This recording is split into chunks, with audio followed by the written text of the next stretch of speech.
Isaías, capítulo de número 35, versículos de números 1 e 2.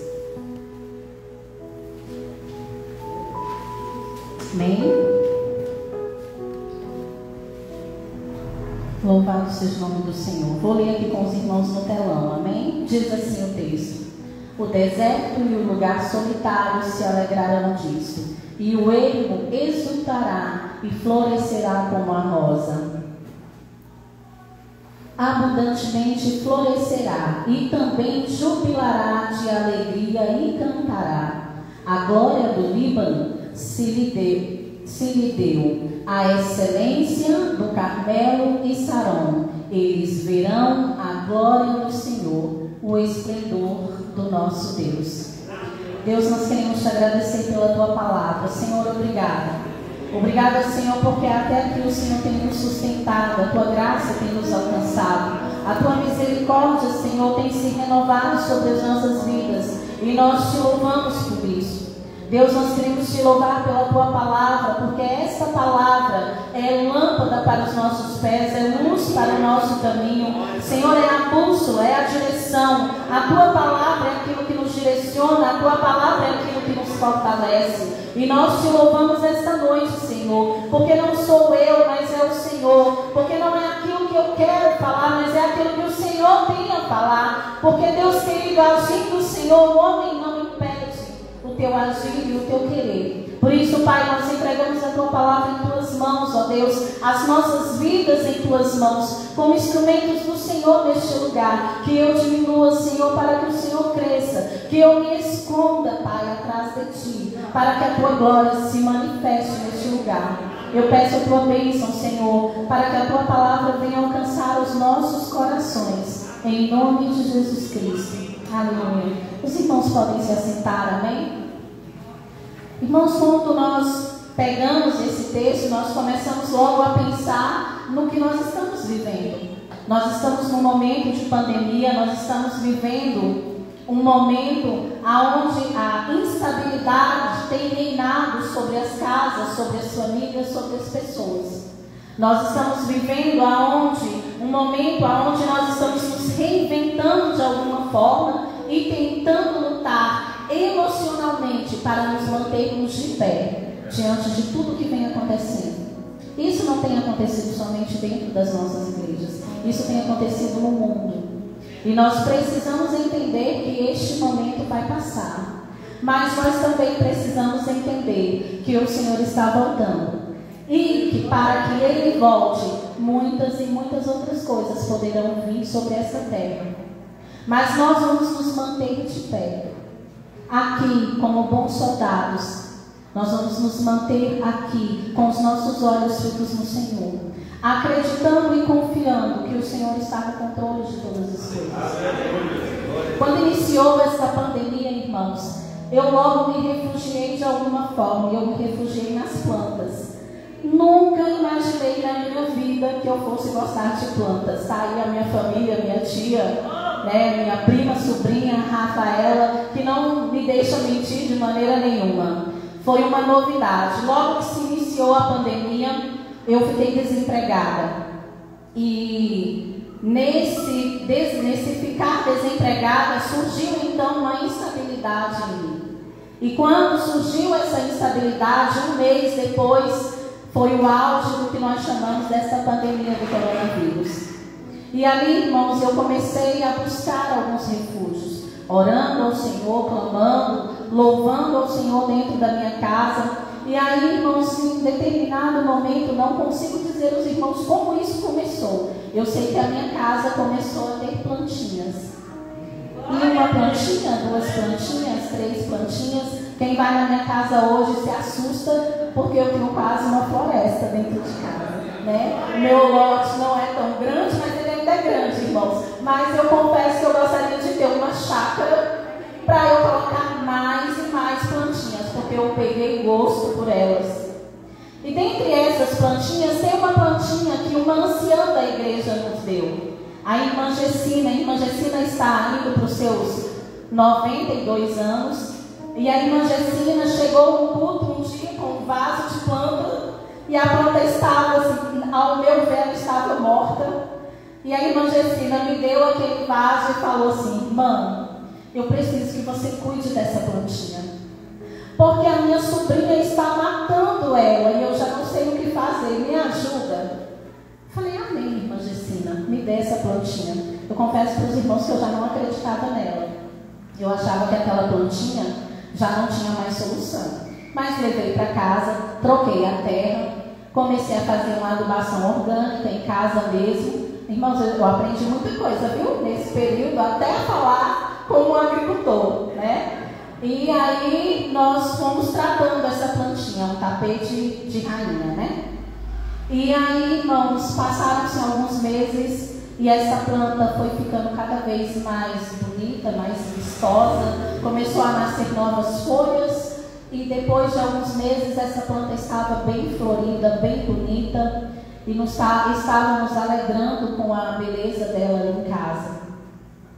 Por que eu estou falando isso para os irmãos? Porque, irmãos, nós precisamos entender que existe um processo, né? A Michelle falou sobre isso. Existe um processo a ser vencido. A plantinha, para que ela tenha uma vida, seja vistosa e bonita, ela precisa ser bem cuidada, ela precisa ser bem tratada.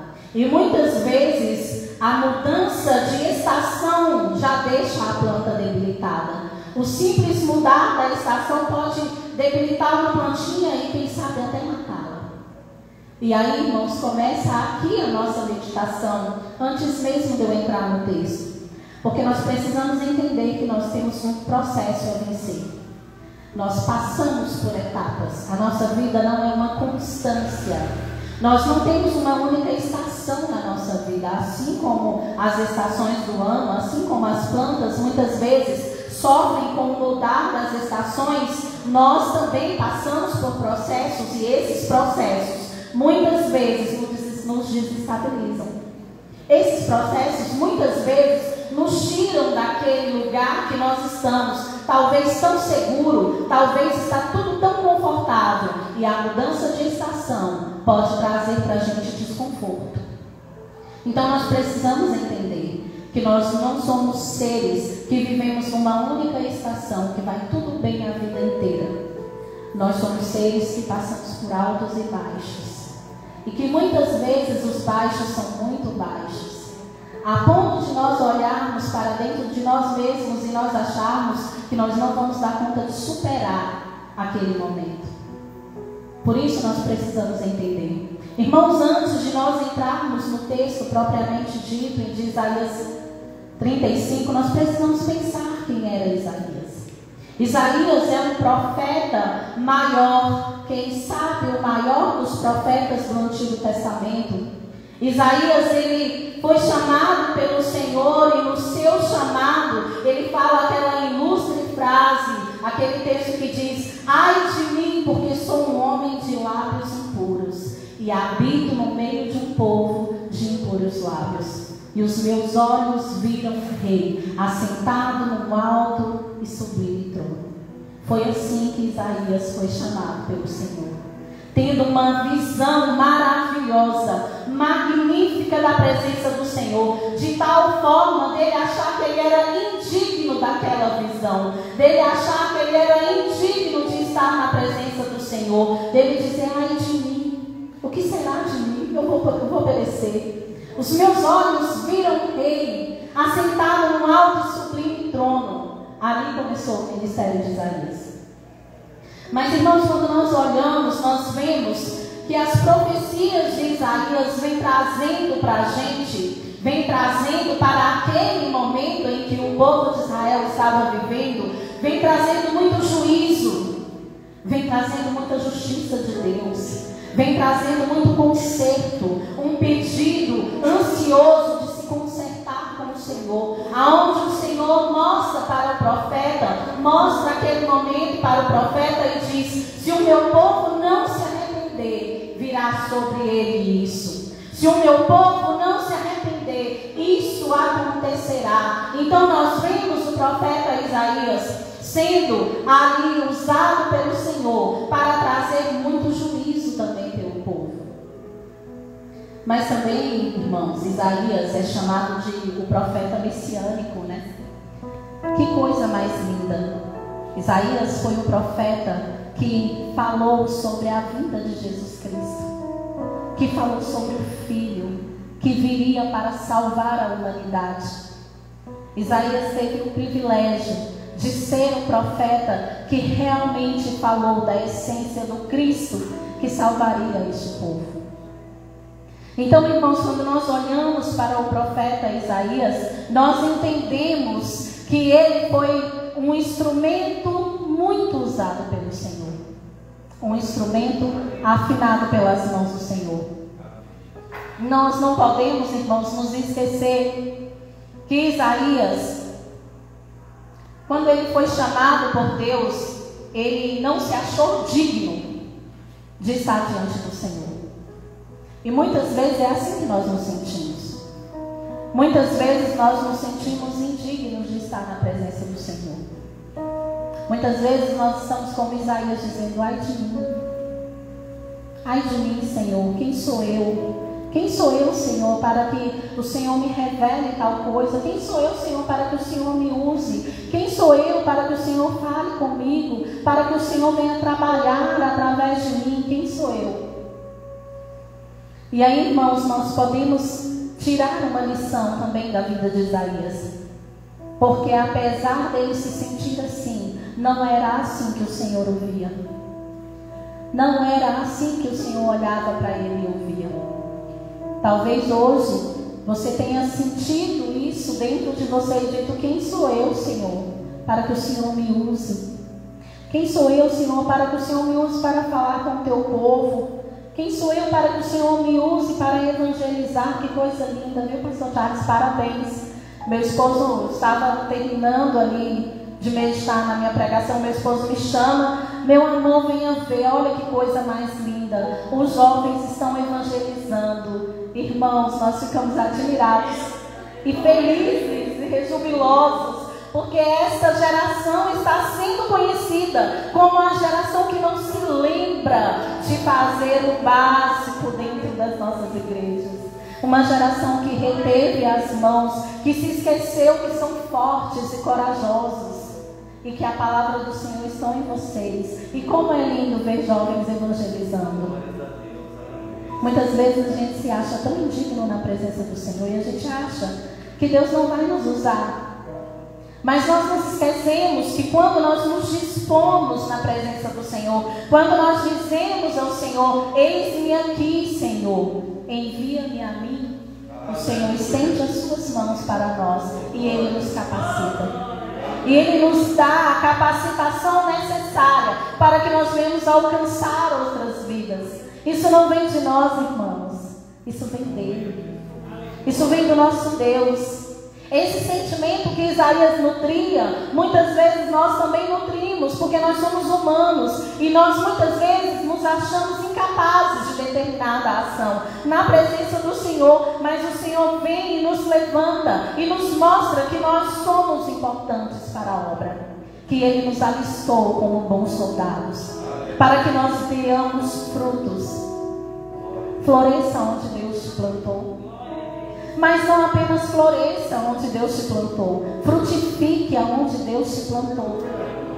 Sabe por quê, irmãos? Quando nós falamos em apenas florescer, nós estamos falando só das bênçãos. Que coisa linda! Nós vamos ficar belos, né? Vistosos a todo mundo. Mas quando eu digo para você, não só floresça, mas frutifique aonde Deus te plantou, eu estou dizendo que você vai dar a alguém toda a beleza que exala de você em Jesus Cristo. Que você vai mostrar ao mundo toda essa beleza e você vai transmitir isso a ponto das pessoas serem impactadas com essa presença. Então não somente floresça, mas frutifique na presença do Senhor. Busque ao Senhor, se volte para o Senhor, tenha em mente que o Senhor tem algo na sua vida. Lá em João capítulo 15, versículo 5 diz assim: eu sou a videira e vós os ramos. Aqueles que permanecem em mim e eu nele, esse dará muitos frutos, pois sem mim nada podeis fazer.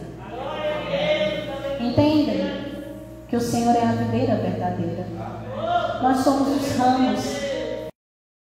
Nós estamos intimamente ligados com o Senhor. Nós vamos dar frutos. E esses frutos alcançarão outras e outras pessoas. Essas pessoas serão alcançadas. Não porque nós somos melhores do que os outros, mas porque a presença do Senhor está em nós. Porque nós estamos intimamente ligados a Ele. Nós estamos intimamente ligados ao Senhor. Quando Isaías teve a visão lá de Isaías 35, 1 e 2, ele viu uma terra deserta, uma terra seca, uma terra que não frutificava, uma terra em que as pessoas já não davam nada por ela. Talvez quando o profeta estava tendo essa visão, eu não tenho 100% de certeza, mas pelo que eu estudei, pode ser que o profeta estava pensando sobre Jerusalém, sobre algo que poderia acontecer a Jerusalém. Jerusalém, o povo de Israel estava em cativeiro, Jerusalém estava abandonada, estava ali sendo desolada, mas o Senhor veio trazendo uma resposta ao povo, dizendo que essa terra voltará a florescer. Mas quando nós olhamos para este texto também, irmãos, nós pensamos que os desertos, eles não são para sempre. Os desertos são temporários. O deserto que você enfrenta muitas vezes tira o seu chão, eu quero dizer para você que ele passa. Mesmo que aos olhos do homem pareça não ter mais solução. Quando eu olhei para aquela plantinha que a irmã Gessina me trouxe, eu já não acreditava mais naquela plantinha. Mas quando eu fui trabalhando e fui mexendo com aquela plantinha começou a dar sinais de vida, começou a dar sinais de que estaria bem, que ela voltaria a florescer. Assim é o Senhor conosco. Muitas vezes o deserto que você está enfrentando tira de você o seu melhor vigor. Muitas vezes o deserto que você enfrenta tira de você a melhor vitalidade, aquilo que você tem de melhor para oferecer ao Senhor.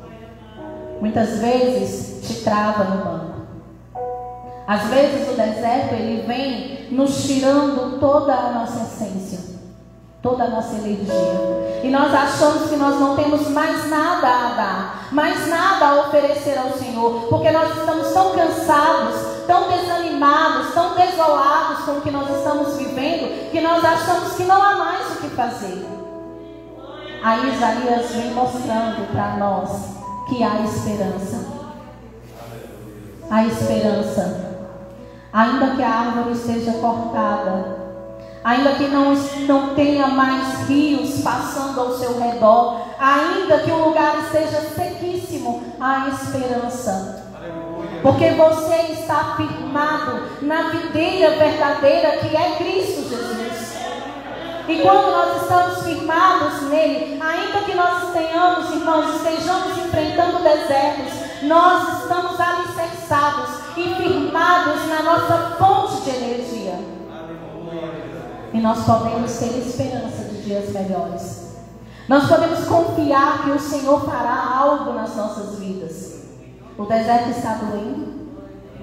O deserto está te cansando? Está ermo? Está muito seco? Desolado? Não se preocupe, vai passar. E o Senhor vai vir com a esperança. E o Senhor vai vir renovando as suas forças, renovando os dons, os talentos que Ele tem te dado, para que você venha a florescer aonde Ele te plantou, para que você venha a dar frutos. Irmãos, nós não estamos aqui simplesmente para receber, nós estamos aqui para dar frutos. Porque quando nós somos alimentados pela presença do Senhor, nós precisamos, irmãos, fazer com que isso cresça, fazer com que isso vá adiante. Nós não podemos só receber a glória do Senhor sobre nós, mas nós temos que levar essa glória para outras pessoas. É um reino de Deus que precisa crescer. É o reino de Deus que precisa continuar caminhando. Quando essa geração que está aqui passar, a geração dos nossos filhos, precisam estar prontos para continuar essa jornada. As gerações dos nossos netos precisam estar prontos para continuar essa jornada, até que Jesus volte. Então, irmãos, nós precisamos crer. Quando Isaías veio dizendo, olha, haverá alegria, haverá vistosidade, haverá uma nova esperança, haverá flores no deserto. Como isso pode acontecer? Eu nunca fui no deserto, irmãos, mas quando eu vejo um deserto pela televisão, eu fico bem preocupada, porque o negócio é seco de verdade. As pessoas deliram porque não há nada. E aí, irmãos, o Senhor vem dizendo, não importa a situação que está, eu sou aquele que posso dar vida. Eu sou aquele que posso gerar vida aonde há morte. Eu sou aquele que posso trazer nova vida, que posso trazer nova esperança, que posso renovar, que posso trazer folhas, que posso trazer frutos. Quando nós falamos, irmãos, floresça aonde Deus te plantar, nós estamos dizendo que nós estamos plantados aonde Deus nos quer. Foi Deus quem te colocou aqui. Foi o Senhor quem te colocou. Quando você entrega a sua vida a Jesus, você diz ao Senhor, Senhor, faça de mim conforme a tua vontade. O que o Senhor quiser para mim, eu viverei segundo a tua palavra. Então nós precisamos crer que nós não estamos aqui por um acaso. Nós não viemos neste lugar à toa. O Senhor trouxe. O Senhor te trouxe porque o Senhor tem algo para você neste lugar. Porque o Senhor quer renovar as suas forças neste lugar. O Senhor quer trazer de volta aquela vida que você tinha antes e que se perdeu ao longo da caminhada. Que no momento de deserto você se esqueceu de quem era o Senhor na sua vida. O profeta veio dizendo ao povo de Israel, ainda há esperança. O nosso Redentor vive. O nosso Redentor está aqui. Tirará dessa situação. O deserto não é um fim. O Senhor está te plantando. O Senhor está cuidando. O Senhor está zelando de você. Como eu cuido das minhas plantas, o Senhor está fazendo contigo. Então o que o Senhor espera de nós? O Senhor espera de nós que nós não somente venhamos a dar flores, mas que nós venhamos a dar frutos. Frutifique. Qual é o talento que o Senhor colocou nas suas mãos? O que foi que o Senhor te entregou? Olhe para dentro de si. Olhe para esta casa e diga o que eu posso fazer para o engrandecimento do reino dos céus. Não é para o engrandecimento da igreja local, mas é para o engrandecimento do reino. O que você pode fazer diante do Senhor? O que você tem para oferecer hoje ao Senhor para que você dê frutos? Fala para o Senhor. Mostre para o Senhor. Diga, Senhor, eu sou tão pequena, mas eu tenho isso a te oferecer. Eu posso fazer isso, Senhor. Às vezes, irmãos, nós queremos ser o palco.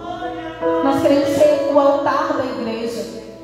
Mas, irmãos, a igreja é feita do que limpa, do que zela. A igreja é feita do que abre, do que fecha. A igreja é feita, irmãos, daquele que está ali orando, intercedendo. A igreja é feita daquele que senta no banco e vai lá e dá um passo do Senhor para o visitante. Olha, irmãos, nós temos muito a dar ao Senhor. Nós podemos florescer e nós podemos frutificar. Nós podemos ser mais do que nós somos. Quando nós estávamos trabalhando essa mensagem, irmãos, nós vimos uma viagem do apóstolo Paulo lá em Filipenses. Deixa eu pegar a referência que eu estou boa hoje com esse negócio. Filipenses 1:12. Se vocês puderem colocar aí para mim. O apóstolo Paulo, irmãos, ele tinha um desejo. O desejo do apóstolo Paulo era chegar a Roma, pregar em Roma. E depois que ele passasse por Roma, o apóstolo queria ir para a Espanha, pregar também o evangelho. Só que Paulo, ele planejou uma coisa, e quando chegou em Roma, aconteceu outra diferente. E aí Paulo escreve dessa forma: quero que saibam, irmãos, que aquilo que me aconteceu tem, ao contrário, servido para o progresso do evangelho. Quando Paulo chegou em Roma, Paulo foi preso. Ele achou que não seria, mas ele foi. Então mudou um pouco os planos de Paulo. Paulo foi preso. Ele queria chegar pregando, chegar falando de Cristo, testemunhando de Cristo pelas ruas de Roma. Mas ele chegou preso. E Paulo na prisão por 2 anos. Paulo usou aquele momento aprisionado para falar de Cristo para os guardas. Paulo percebeu que enquanto ele estava na prisão, todos os dias havia um rodízio de guardas ali cuidando dele. Todos os dias eram 2 guardas diferentes que chegavam para ficar com ele. Então Paulo pensou: opa, uma oportunidade está nascendo. Paulo foi lá e começou a falar de Cristo para aqueles guardas.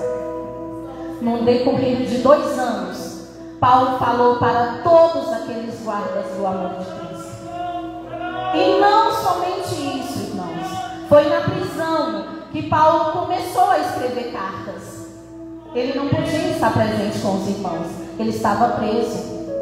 Mas ele aproveitou aquela oportunidade para falar aos seus irmãos através de cartas. O que você quer dizer com isso, irmão? Eu quero dizer, irmãos, que muitas vezes nós reclamamos do que nós temos nas mãos. Muitas vezes nós estamos trabalhando em determinada área da igreja e nós reclamamos e dizemos: eu não posso fazer melhor porque eu não tenho dinheiro para isso, porque o departamento não tem isso, porque nós não temos aquilo, nós estamos tão restritos.